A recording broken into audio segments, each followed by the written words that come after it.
Okay, great. My name is John Bleakney. Again, I'm a co-facilitator of the Evidence-Based Project Management. I want to thank you for coming to the February session.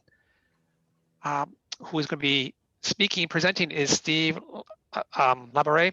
And before we continue, I just want to let you know, Leybourne, I apologize, Steve Leybourne. This is going to be an interactive session in that Steve's going to speak for about a half hour, and then we're going to open it up to questions and discussion. Before we do that, I wanted to reach out to let you know that the PMI Mass Bay chapter has many great roundtable discussions. So please go on to the Mass Bay PMI site to register for these free events. They're great. And this is a self-reporting discussion. So for those receiving PDU credits, you need to self-report this. And this is going to be under 1 credit for leadership. And I'll write that in the chat later on in the session. Please feel free to ask your questions through the chat. And when we open it up to everybody, have a great, just yell it out and we'll have a great discussion that way as well. So as I start, I want to introduce Steve. Steve is a full-time professor at Boston University, where he teaches on campus and online in the areas of innovation and entrepreneurship and project and change management. He received his PhD in 2002 from Cardiff University in the United Kingdom and has been working in the United States for BU since 2009. His research activities focus on the use and abuse of improvisational working practices, particularly in project-based work, and the location of project management within organizations in the wider academic landscape. Steve has published and presented widely, including in the major project management journals, and he has received Best Paper Awards from the Academy of Management in 2006 and from the International Management Development Association in 2010. It is an honor to have Steve here today, and we want, and thank you, Steve, for presenting with us today, and we're looking forward to hearing what you have to say. So I'll pass it off to you. Thank you. Okay, excellent. Fine. Well, thank you for inviting me, first of all. I always like to take the opportunity to talk about my work and where it fits within, what project managers actually do. I think that there are a lot of us who are out there, researching project management, but what we do and what we think doesn't necessarily get back to practitioners in a way that's useful. So I think that these roundtable sessions are ideal for that. And obviously, I'm happy to answer any questions you have later on. Okay, so let me just tell you who I am. Although, to be fair, John's done that. My name's Steve Leybourne. I'm a full-time professor at BU. Although, actually, this is probably going to be my last year at BU. I'm seriously thinking of retiring this year. I'm 67 years old now, and I'm not enjoying it like I used to. I don't think teaching in the pandemic is a fantastic experience compared to teaching in the classroom. But at the moment, I'm still there. I lecture in research and write about project management, innovation and change. And innovation is my big thing. And before I became an academic, I was a practicing project manager for a number of years in the UK financial services sector. And I'm also a member of the Mass Bay chapter and have been a member of the Mass Bay chapter for, well, pretty much since I got to Boston in 2009. So what I want to do today, I want to talk for about half an hour. And then once I've spoken, and by the way, while I'm speaking, if you want to throw any questions up into the chat area, I'll try and deal with them either as we go along or we can deal with them at the end. And then at the end, we can have a general discussion. Don't feel that you need to scribble down everything from the slides if you're, that sort of person, because I'm perfectly happy to make these slides available to the roundtable organizers for them to circulate to you if you want them. So, don't worry about frantically trying to write everything down. And I thought I'd start off with my view of the way that project management has evolved over the last, 30 years or so, probably, since I became a project manager. But first, if we assume that evidence-based project management can be defined as the ability to respond to new problems by adapting prescriptive knowledge from previous experience. In other words, we're using what we've used before to give us a bit of a leg up on what we're trying to do for the future. And managers are motivated to make the most of what they know has worked in the past, because you take less risk when you're doing that. Then, you know, the evidence-based project management movement is really basically saying, use the stuff that you've used before, but just improve it and refine it and adapt it as you move forward. And because my improvised work research actually, you know, mirrors some of that, I thought it might be useful to talk about, you know, the way that these two things overlap in this session. And of course, one of the problems of using stuff that we've used before and improving it as we move forward is that we usually store this knowledge tacitly in our heads. You know, we usually store experiential knowledge, experientially generated knowledge internally, because we tend not to write it down and turn it into explicit knowledge, which can be shared easily.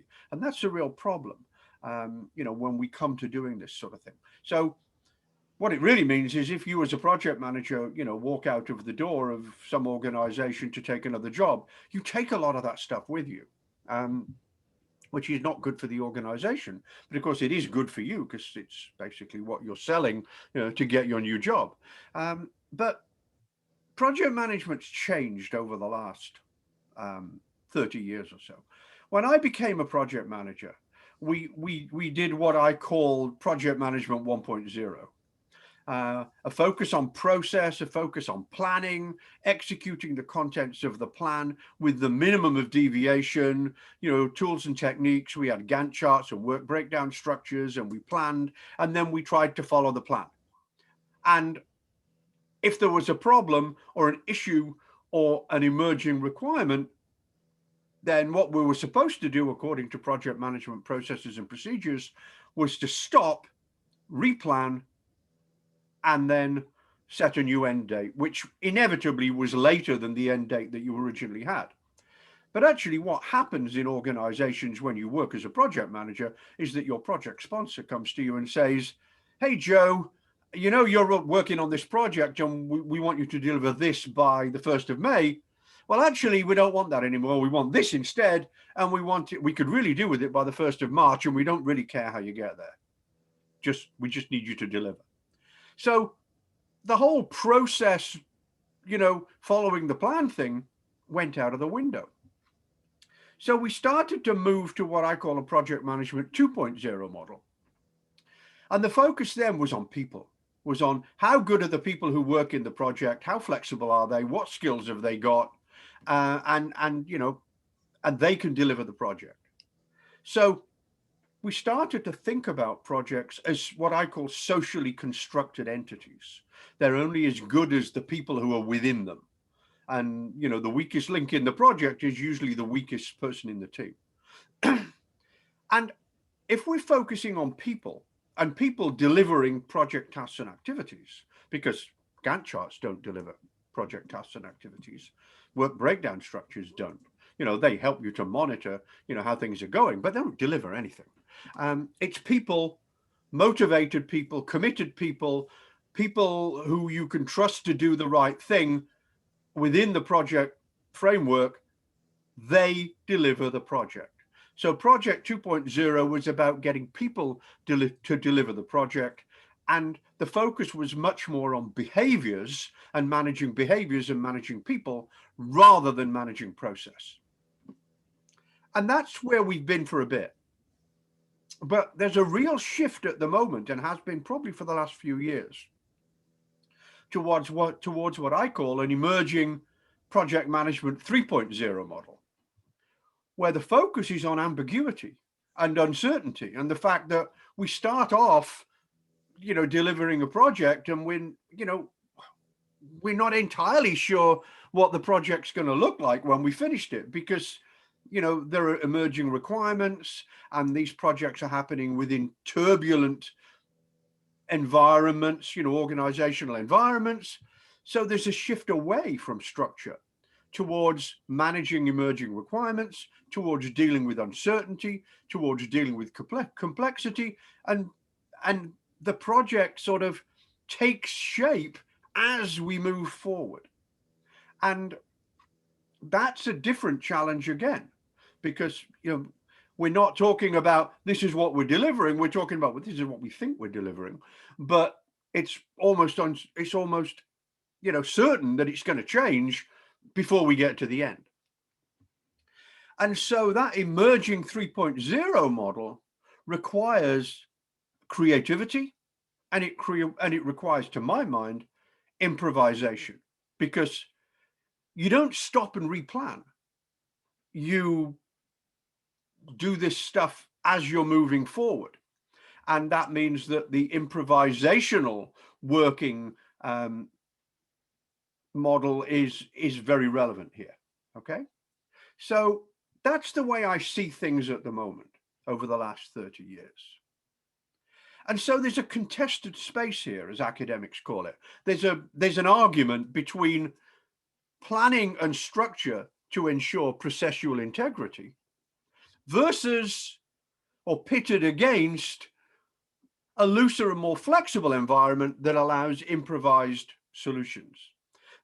And the real problem, the tension that comes out of this, is because your project sponsor probably still thinks that projects are about planning and structure, whereas as a practitioner, that projects are about being flexible and being fluid and responding to emerging requirements. So even within organizations, there's this contested space between what the senior and the strategic managers think project management is and what we think it actually is as project managers. Does that make sense so far? You can see that. Okay, great, fantastic. I noticed Greg Paul's here. He's heard half of this before because I did a session for him not that long ago. So sometimes this is what your project looks like. It's just a series of sticky post-it notes with question marks on, and you go, what the hell? Where do I go from here? Or maybe it looks a bit like this, sort of a real knotty, bundle of stuff. I've been reading a really interesting book lately, actually, and I can absolutely recommend it to you. It's called Orbiting the Giant Hairball. And it's by a guy called Gordon Mackenzie. And it's about avoiding all the process in the middle of the organization and trying to do your own thing, in your own way. It's a really interesting perspective on being a manager within a large organization. And Douglas is saying there are still many projects that are being successfully delivered using Project 1.0 approach. Absolutely, there are. Couldn't agree with you more. And different domains require different project management models. I mean, if you're decommissioning a nuclear power station, for example, you don't want any improvisation. You want people to follow the process, because if you go wrong, it can be very dangerous. But behavioral change or new product development, stuff like that, then, improvised work is good. Okay, can I repeat the title? The title of this book is called Orbiting the Giant Hairball. And it's by a guy called Gordon Mackenzie, who used to be a manager at Hallmark Cards. Really interesting book. I picked up a copy off the internet for like $5, but it's an interesting read. So what we need to do is we need to unravel this sort of knot and make projects feel more sensible. So improvising and adapting stuff that's proved itself to work in previous projects may be the answer, or at least it may be part of the answer. Might not be the full answer, but it might be part of the answer. So that begs the question of what is improvisation? And I'm going to touch on this really quickly. But if anybody wants more on what is improvisation, then shoot me an email. My email is on the second slide. And I will happily, send them lots more stuff about how this works. But in a practical sense, improvisation is about getting stuff done in a way that doesn't necessarily align with the original plan. doing what's necessary to move forward when the plan has been superseded. And what we're really talking about here is making decisions and then executing those decisions almost as we come up with them. So the convergence of planning and execution. And because of that's what we're doing, we don't always come up with the optimum decision. If you look at academic theory and you look at the academic definition of decision making, for example, it's about making the optimum choice from an infinite number of alternatives. Well, we all know we can't do that. We can't reach an infinite number of alternatives. And even if we could, we couldn't cope with the amount of data that would be required to make the optimum decision. So we make a decision called a satisficing decision, which is good enough to move forward.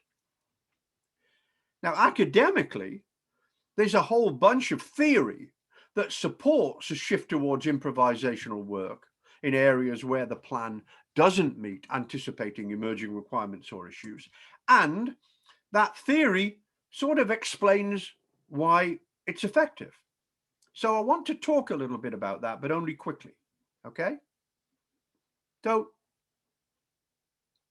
if we talk about the academic definitions and components that go towards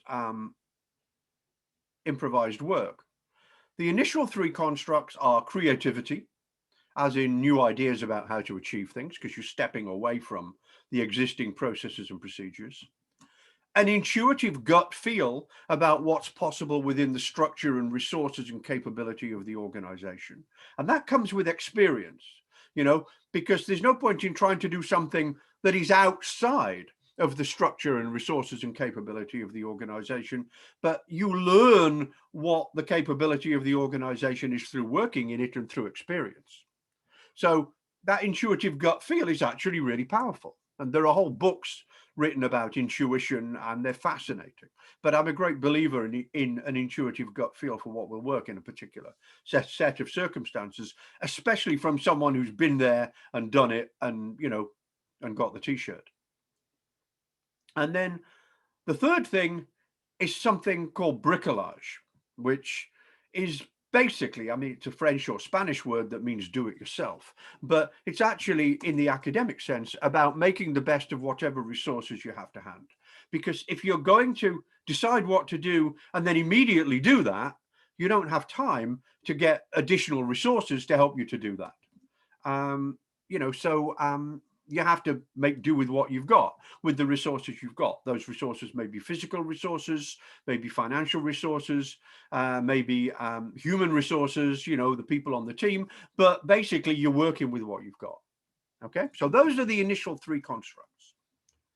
And these constructs came from a couple of papers that were published in 1998 by a couple of women called Christine Moorman and Ann Miner.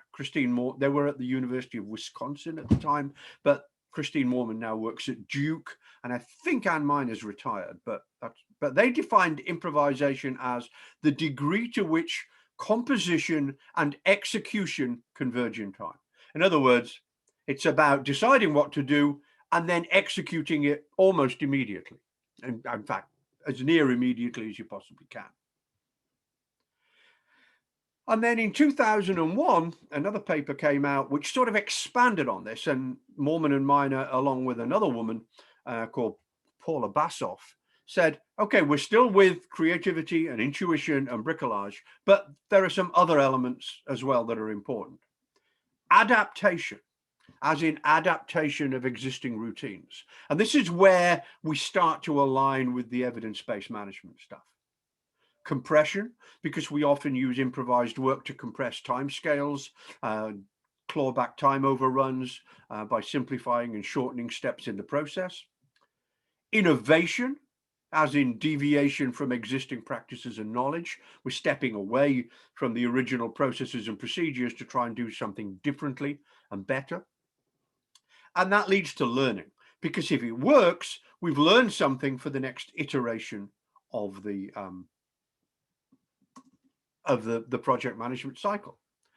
And I see that as looking something like this.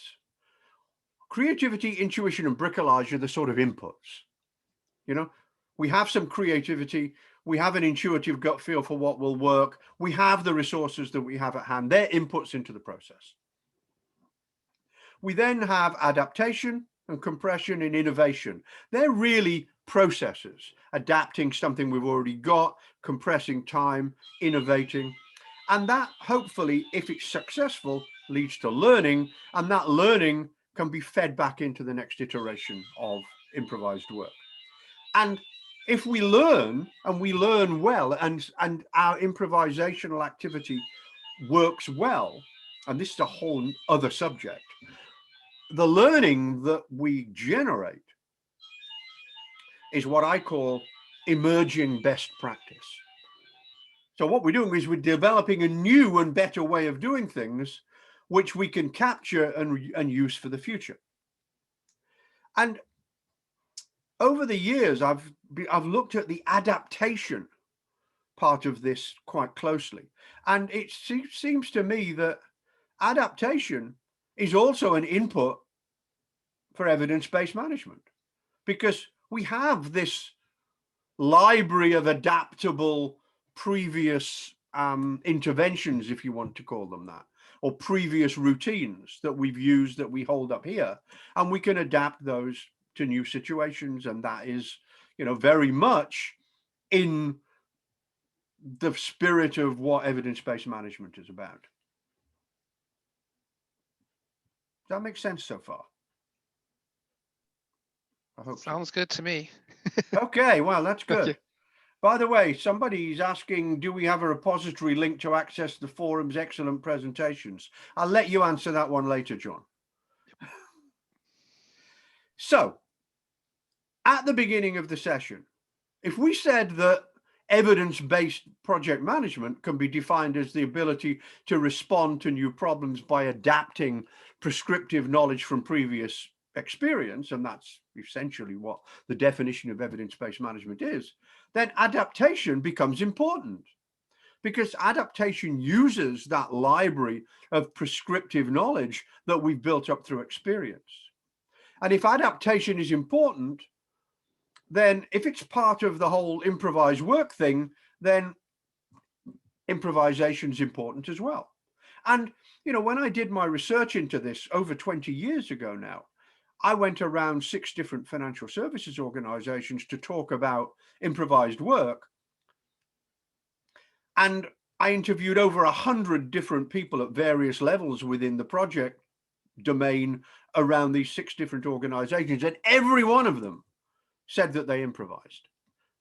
When I first asked them, do you improvise? They went, well, what do you mean? I said, well, do you get situations in your work where you have to step away from the plan and use an intuitive gut feel for what will work to fix something really quickly using the resources that you have to hand? And they go, oh God, yeah, I do that all the time. Couldn't work without it. Do it every day.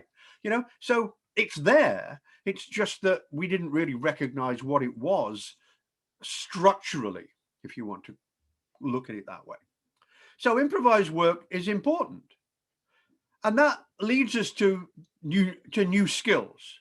And some project managers already have these, some are developing them, some we're trying to teach in our project management program at BU, but we need people to be creative. They need to think about new ways of doing things. Don't stick to the old ways. You need to trust your intuition and build on that over time through experience and an experienced sort of view of how good your intuition, your intuitive gut feel is. We need to be able to adapt. And this is, I've highlighted this because this is the essence of really what we're talking about. We need to adapt previously successful actions and interventions to fit new situations.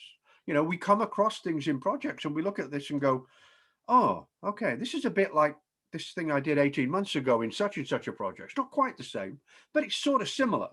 So if I take what I did then and I adapt it to fit this new set of circumstances, then A, it worked last time, so I'm taking less risk. And B, you know, I've got an idea of how it's going to turn out. So that, to my mind, is important. innovation. We need to be innovative as project managers. You know, there isn't a one best way. Well, it's one of the things we've discovered. I remember, you know, when I first became a project manager, people were talking about the one best way to manage projects. And I thought, really? You know, projects are so diverse, everything from literally, you know, decommissioning a nuclear power station to building a skyscraper to, you know, making a cup of coffee if you want, or planning a kitchen extension, you know, or driving behavioral change and cultural change in organizations. You know, these are all projects, but they're all dramatically different. There's never going to be a one best way. So we have to innovate.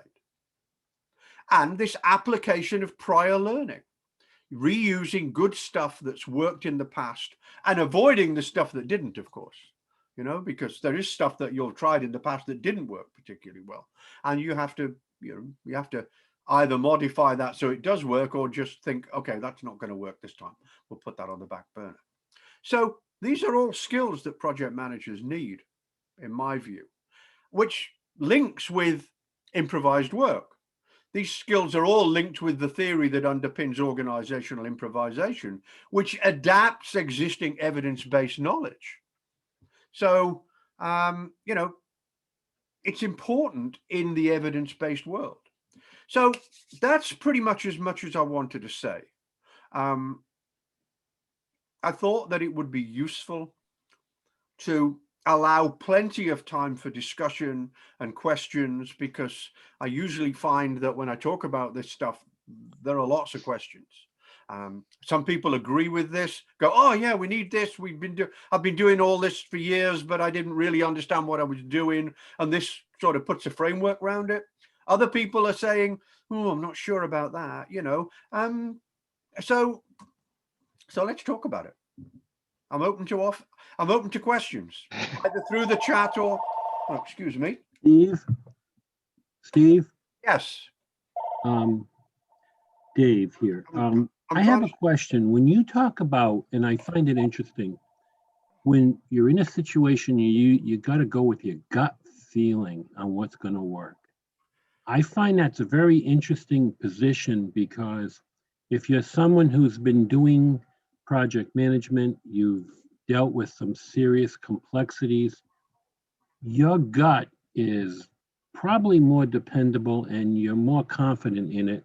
And it's interesting because now you see new people coming in as project managers. And for me, I look at it and say, you know, you can trust your gut, but it also depends on the amount of experience you have. What do you agree think? with you more?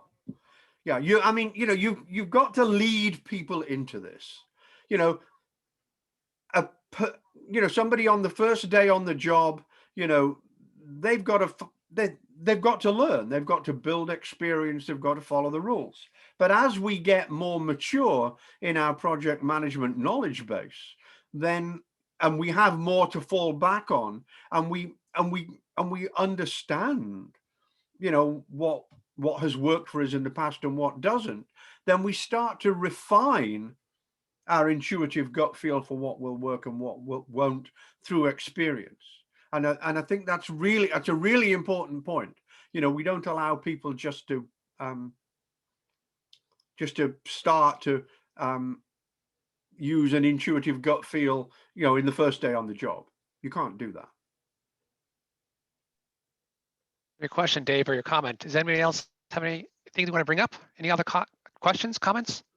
Yeah, Doug, I'll just build on that notion of intuition. You know, I'm not well read in that subject, but my understanding of intuition is basically your unconscious mind sorting things out while you're doing other stuff, even sleeping, or doing some other tasks. And I think that so that obviously, if your mind can't base that ruminations on experience, then it doesn't have an awful lot to work from. So I think intuition used to be something which was frowned upon, being somewhat, fair. a bit sort of nebulous and nebulous. Thank you. Yeah, that's the word I was looking for. But I think that it does have a reasonable basis. The problem is that if you tell people that your intuition tells you something, that usually that's not good enough. You have to back it up with some evidence, and so that leads back to the title of your presentation. Yeah, it does. I mean, when I'm trying to explain intuition in the classroom, I usually use an example like watching Who Wants to Be a Millionaire on the TV, for example. So there are times when, you're sitting in front of the TV and screaming the answer and going, come on, you must know that. Everybody knows that. But of course, everybody doesn't. But there are times when the question comes up and you don't really know the answer. But when the 4 options come up, you're naturally drawn to one of them. And more often than not, and it's an intuitive gut feel for, I'm pretty sure it's C, but I don't know why. And those intuitive, sort of decisions are often right, because intuition depends on the weaker synapses in your brain. Synapses, as you know, are the way that the various bits of your brain and the various bits of data in your brain are tied together. And we have stuff that we use all the time, and the synapses that connect those pieces of data to the processing area in our brain are extremely robust. So I don't have to look at a map when I'm driving home from the office every day, for example, because I know the way, because I do that regularly. But everything you've ever seen, read, smelt, felt, etc., is in here somewhere. It's just that the stuff we don't use is tucked away at the back in a really deep filing cabinet somewhere, and the synapses that connect it to the processing part of your brain are really weak because you don't use that data, but it's there. And that's what intuition works on. Intuition is like pulling out stuff that's connected by weaker synapses. Does that make a sense? Yeah, absolutely. And I'd like to add, and emphasize something you said earlier.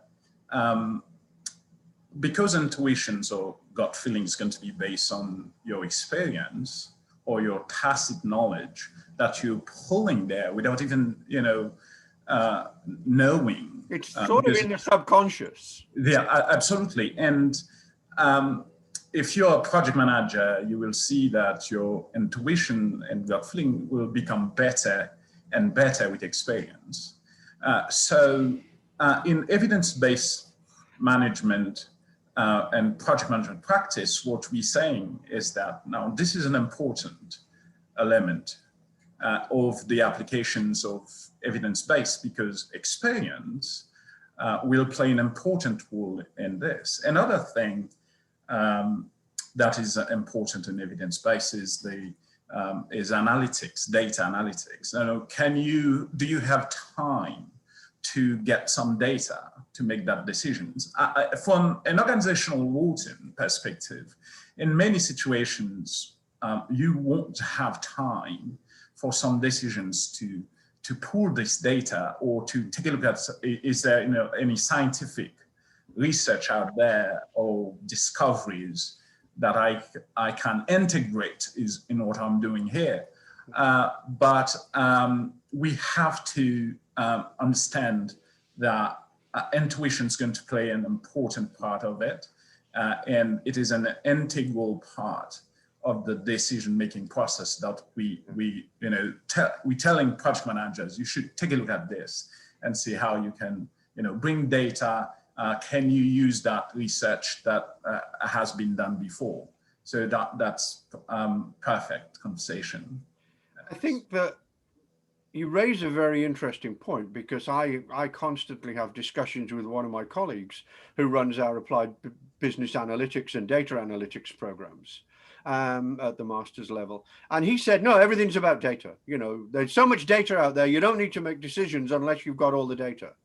And I said, no, it doesn't work like that. Sometimes you have to make decisions and you don't have time to collect the data. Even if the data's there, you have to develop a program to extract the data that you want in the way that you want it, and whereas the decision needs to be made in 5 minutes, you know? And so you might actually end up backing the decision up with data later on and hoping that the data agrees with the decision that you made. And it won't always, let's face it.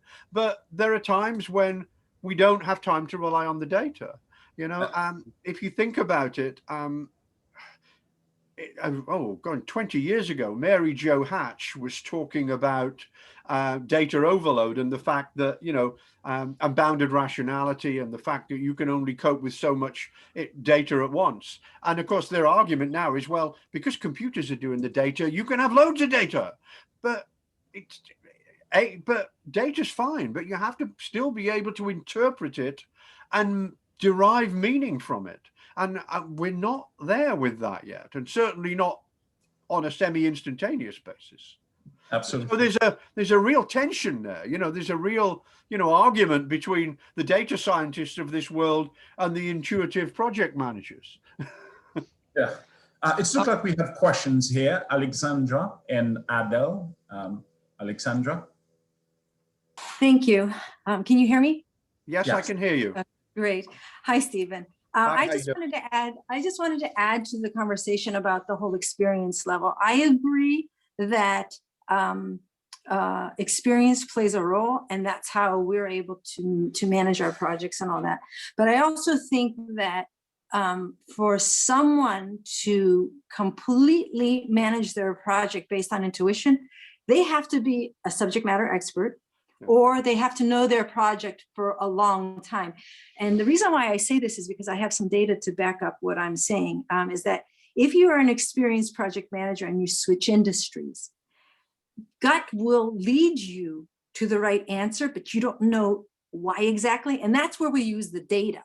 I think data in this particular case would be the reinforcer versus the driver, in that sense of, I don't know why, I just know from experience that when you do this methodology, or you just have vision. So for example, you know, if someone's asking you to work in a particular manner and, you know, this is the process of the company, I don't know, I'm just going to throw out an ISO 9000 process that we must follow. Okay, this is old stuff.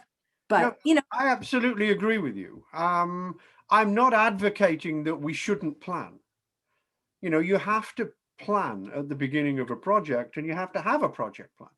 You have to plan because planning forces you to look at what you're trying to do and how you're trying to do it and how you're trying to apportion the work, and you know, what obstacles might come up and how you're going to deal with those or avoid them or hide under the desk when they come, you know, or whatever your coping strategy is. You have to have a plan.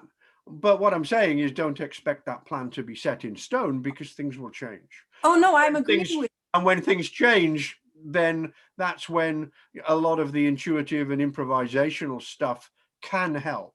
Not always, but it can help.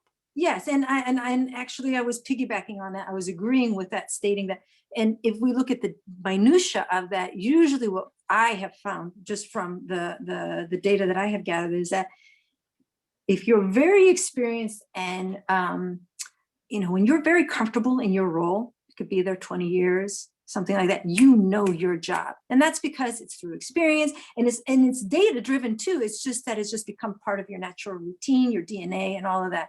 But as you said, if you're a new person, you know, kid coming out of university, going into project management, they don't have that reference base. They don't have that benchmark. They don't have that threshold. So, you know, it will build over time. But when they do build, what we will see is that as they switch industries, because it's going to be it's more common for people to switch, is that intuition will lead them, their gut feeling will lead them to make a decision. But then because they're new, they can't go to their boss, even if they adore them, and say, you know, if my gut tells me this is wrong. They have to show it, and they just have to find a way to show it with that number. But I agree with you. Data is not, I agree with you. Data, there's a lot of data overload. It's like the internet. I mean, go mine it. And you know, what's correct and what's not. And even then, even if you're able to continuously mine it and mine it and mine it and mine it, I mean, this is what Google does all day long. You know? it's about deriving meaning from that data that you can use in the decision-making process. And some people think that, oh, well, I've got data, but yeah, that's fine. But what does that data mean? Right. And the point that you were making actually sort of corresponds, or Daniel has just put a question in the chat box, which sort of follows on from that, about how much experience is the minimum to manage projects or make project decisions by intuition. And I don't have an answer to that. You know, and I think that, you know, as a project manager, you have to nurture your project team and build these skills over time. Nobody expects people to walk through the door with a full set of intuitive, you know, sort of project interventions, you know, that they're ready to use. It takes time to develop those. And of course, you know, people move around from organization to organization, and some stuff is not particularly domain specific, but some is. Totally. Adele? Yep. Can you hear me? Yes, we can. Great. Thank you very much, Steve, for a great presentation. And I just wanted to talk about one of the main skills that we see now in job descriptions for project manager, that is problem solving and decision making when the time is crucial. And when we go with a number of different tools and techniques that you mentioned in your presentation, but it comes to a balance between creativity and innovation with adaptation. What we have learned from lesson learned, historical data, we've been involved in that project, or it is in the repository of the organization, and we can just pull it out and use it in the new project. We are responsible, and we are the decision maker. So, but I've seen some people are not risk taker, and they always go with what worked before, and they don't go with innovation and creativity to do it in a better way. So in a better way means different. And as you mentioned, changes are inevitable. So even though we go with maximum accuracy in our planning, we have some changes in the projects, and we need to have a good balance here when we are reaching that level of decision making. Yeah, and I haven't really mentioned risk, but risk is really important, managing risk, because obviously if you're going to decide what to do, sometimes intuitively, and then immediately start to do it, you don't have time to go back and rewrite the risk register and think about, you know, how that impinges with all the stuff that you've identified as risks in the past. So what you have to do is you have to move forward with one eye on risk, with one eye on what could go wrong. And keep in mind that if our improvisational interventions with our adapted, you know, sort of resources, if they start to take us into a place where things start to look a bit risky and it could tip you over the edge, you have to be able to step back onto firmer ground and rethink. So you always have to have risk, you know, on the burner, and you need to be looking at risk, you know, as you're moving forward, because if you don't, you could get in an awful mess. And in my more extended presentations about organizational improvisation, I do talk about that aspect of risk and the fact that, you know, you have to be careful, you know, because you don't want to, you know, tip over the edge into what I call the edge of chaos. And I just have a follow-up question here, as it was a question about subject matter expertise, and we might have some project managers not expert in, you know, 100% in the projects. To what extent we should be open to creativity and innovation with, you know, within our team, with, you know, team members coming to us, to the main project manager, and say, you know what, we can do this in a better way. What do you think? Even though you haven't done this and you're not sure about it. Well, that's interesting, because when I was working as a project manager, I was working mainly on systems projects. I worked for a bank. Most of the projects that I worked on were replacing people with computers, you know, computerized credit scoring systems, computerized litigation systems, computerized customer relationship management systems, all that sort of stuff. But I am not a techie. You know, I'm not an IT guy. But I had IT guys working on the project. And I figured that I always had to know enough about IT to know whether I needed to follow their advice. Because the thing about IT people, and God bless them, you know, they make the world go round. But IT people want to use the latest, coolest, you know, cutting edge technology, because that's what turns them on. And when I was working in a bank, putting together banking systems, the last place I wanted to be was on the bleeding edge of technology. I wanted systems that ran absolutely reliably, 24 hours a day, 365 days a year, with 100% mirroring of data, so that if we lost the data in one part of the system, we had it mirrored in another part of the system. That's what was important to me as a project manager. But the techie people, oh, there's this amazing new piece of software that'll do this, or there's this amazing new router, and you know, or there's this amazing. And I thought, no, I don't want that. Show me somebody else that's used it successfully, and maybe I'll think about it. But I don't want to be the first in. I don't want to be the first set of boots on the ground with it. Absolutely not. And so, you know, you have to bear that, you know, you have to have those arguments and discussions sometimes as a project manager. And that means you need a certain amount of knowledge, but you don't need to know everything. So, you know, so I don't know whether that helps. So Steve, Marla, yeah. Marla, I saw your hand raised. Do you have a question that you wanted to ask? You're on mute right now. You're on mute. Sorry, it was raised. Adele brought up the point that I wanted to say. I didn't hear the words, you know, being a risk taker in your presentation. And I love what you're saying. And actually, the whole innovation and creative piece and intuition piece has led me to change careers. And I just recently got my PMP because it fits with me as a person and the way I operate. But I describe myself as, you know, someone who's willing to take some risks. But are you taking risk, or are you managing the amount of risk you're prepared to take?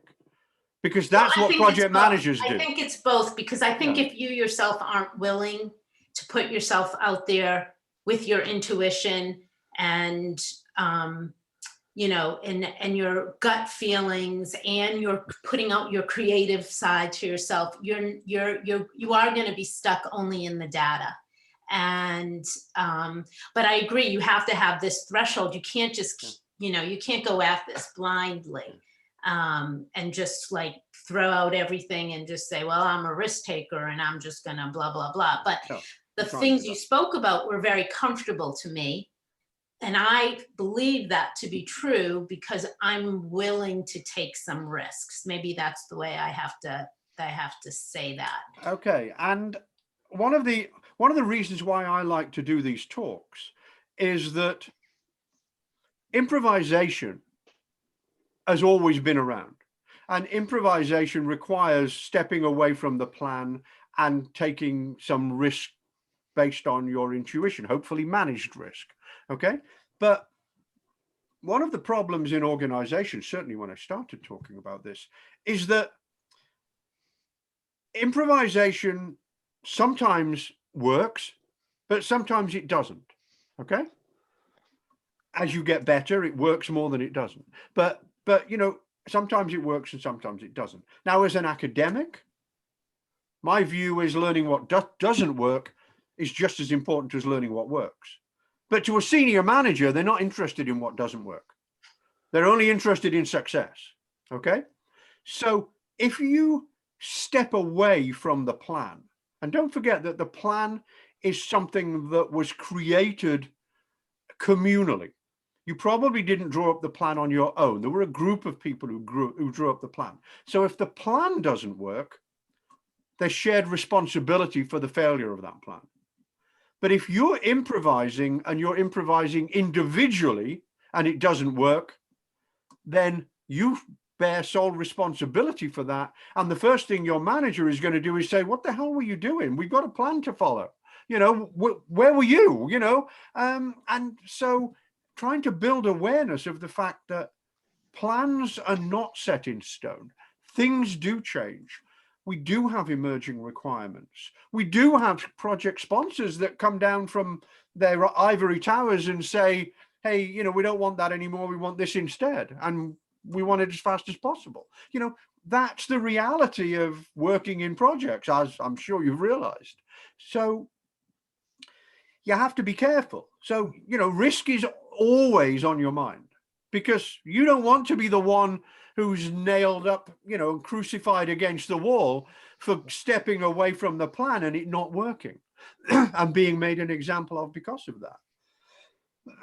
Excuse me. Steve, we have less than like about 8 minutes. We have a question or a comment by Doug, and there was a question or a comment by David in the chat regarding, are we ready for digital transformation? So why don't we start off with Doug first and then go back to David's question on digital transformation? Is that okay? Yes, okay. I'll ask a quick question, Steve. We're talking a lot about improvisation and so forth. As you know, the word agile is being tossed around a lot. In fact, more than tossed around. It seems that PMI has embraced it big time. Yes, embraced it big time. I was going to use something more descriptive there, but anyway, maybe some people may think that they've embraced it too much. I'm not sure. I realize I've used agile techniques 20 years ago, and now I know. Yeah, we just didn't call them agile. I just didn't call it agile. But now that I'm anyway, question: you're not talking about agile here, or are you? No, I'm not. There is a difference. We have a guy who works as an adjunct professor for us who teaches our Agile project management class. He and I have these discussions all the time. There are overlaps. I actually wrote a paper 10 years ago now, comparing Agile project management with improvised work. And if anybody wants a copy of it, I'll happily send it to them if they email me. But Agile is different. I mean, it has these short iterations, but you know, a lot of people think, oh, Agile is good for everything. And you don't have to plan with Agile. You can just like start and then see where it leads you. Well, both of those things are rubbish. You know, the first thing is that if you're going to operate, you know, on Agile principles, you still need to plan and you still need a framework at the beginning and you still need to know what you're trying to achieve. And the other thing is that Agile isn't suitable for everything. I mean, I'll go back to my decommissioning a nuclear power station, you know, example. You know, you don't want Agile, you know, you don't want people going, oh, well, okay, that didn't quite work that time. Let's have another go and get together again in another week. You know, that doesn't work with some stuff. So PMI have embraced Agile, and I mean, it's all over the new 7th edition of the PMBOK, which some of you may have seen, you know, beta versions of. One of my colleagues was on the overall high-level committee for pulling all that together, so he's seen it all and he's shown us bits of it. But now it's starting to come out, and you know, it's a lot more agile and it's a lot more behavioral as well. You know, there's a lot more behavioral stuff in it, and there's a lot more where does project management fit within the organization in it, which I have to say is a good thing. But yes, there is this obsession amongst some people with Agile. The guy that teaches our Agile project management class said, oh, Agile is brilliant for everything. And I go, no, it's not, Jim. It's not. You know, it's good for a lot of things and it's good for a lot of the stuff that you do, but it's not good for all projects, you know, and you have to choose your tools and frameworks and working styles according to what you're trying to achieve, in my opinion, anyway. Okay, and then there was a question on digital transformation. Yeah, I'm not really quite sure about that. I don't really know. I don't really know what to say about that. You know, I've just been reading a book, which was actually written by the president of Northeastern, I think. about, you know, what we need to teach in business schools in the future. And we need to teach the stuff that computers and artificial intelligence can't do. And, you know, artificial intelligence is getting very good, but it's never going to be empathetic. It's never going to be able to make some behavioral based decisions. You know, artificial intelligence doesn't motivate people. You know, you can't build, well, I suppose you can build trust in artificial systems, but it's a little weird. But, you know, there are some things that digital will never do, that, you know, and creativity and empathy and stuff like that are, you know, in that basket. So I don't see that project managers, certainly, who have to make very challenging decisions, often based on all sorts of different issues, I don't see project managers being, you know, replaced by artificial intelligence, for example. Other than that, I wouldn't really want to go much further than that. I'm looking at Hekmat's question as well. When using soft skills such as intuition and creativity, a project manager will think of solutions that may not be tangible or able to be demonstrated. What's the best approach to convince the key stakeholders with a particular solution and to manage the conflict in ideas and thoughts? Well, you know, we're coming back to that tension again between what senior strategic managers think projects are, and they think projects are about planning and then executing, and what we as practitioners think that projects are about, which is about delivering stuff by whatever means possible and not taking too much risk along the way. So one of the things that I've done over the years is I've tried to explain not only improvised work, but the fact that there is a set of underpinning theories that explain why it's effective. In the same way that, you know, there's no unifying theory of project management, but there are lots and lots of academic theories out there that explain why project management or various bits of project management work. And I wrote a paper about that, which was published in the Project Management Journal in 2007, I think, and which I use in the first project management class that I teach at BU, you know, where we talk about the fact that there isn't a theory of project management, but there's lots of theory that supports why project management works. And sometimes knowing some of that stuff will help to convince people that you're not just making it up on the fly.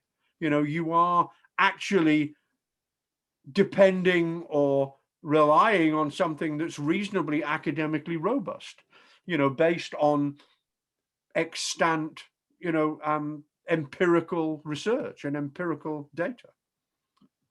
And again, I'm not sure whether that answered your question, by the way. Yeah. That's going to be based on your tacit knowledge. And again, what we really call evidence-based project management is project management practice that is going to be based on 4 sources of information. It's your intuition or experience, what we call it. Data analytics, when we can use that data, if it is available.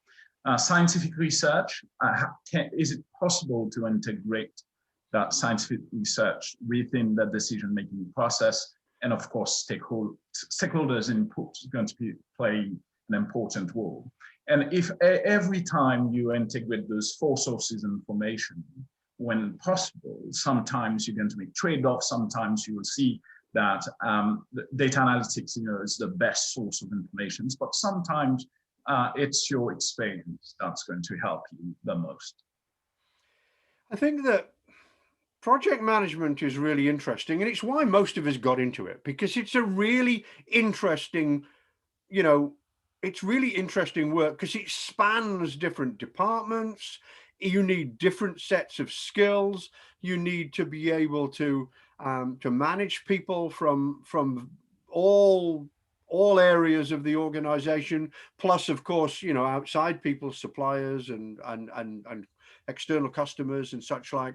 You know, it's never dull, and it can be extremely stressful. We know that, but I think most of us get into project management probably because we're good at something else. You know, I mean, I became, you know, we ran a conference a few years ago at BU called the Accidental Project Manager. You know, I became a project manager because I was a user, an end user in a bank, in a financial organization. And when we wanted to replace the core processing system, we needed somebody to project manage the user experience side of it to make sure that when the system was in, it actually did what the business needed.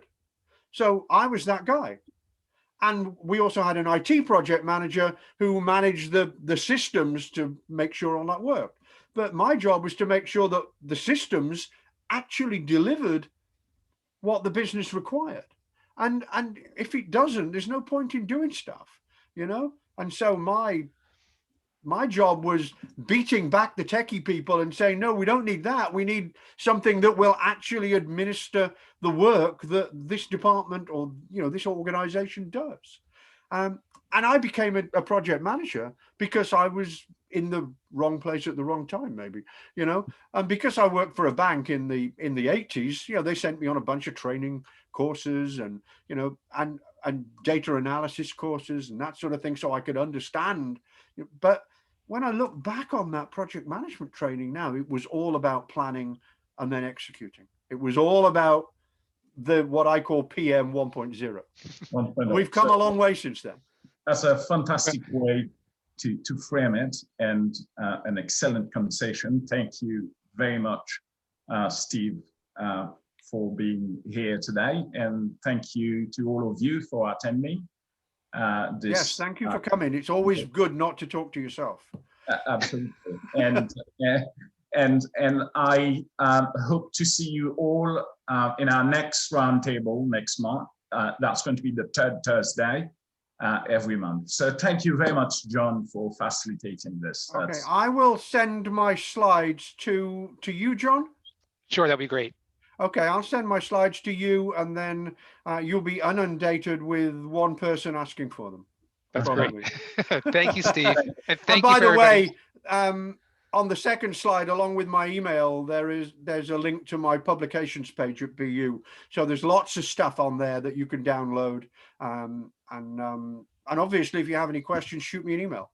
Delighted to get engaged. Thank you, Steve. Okay, thank you very much. Have a good rest of the day.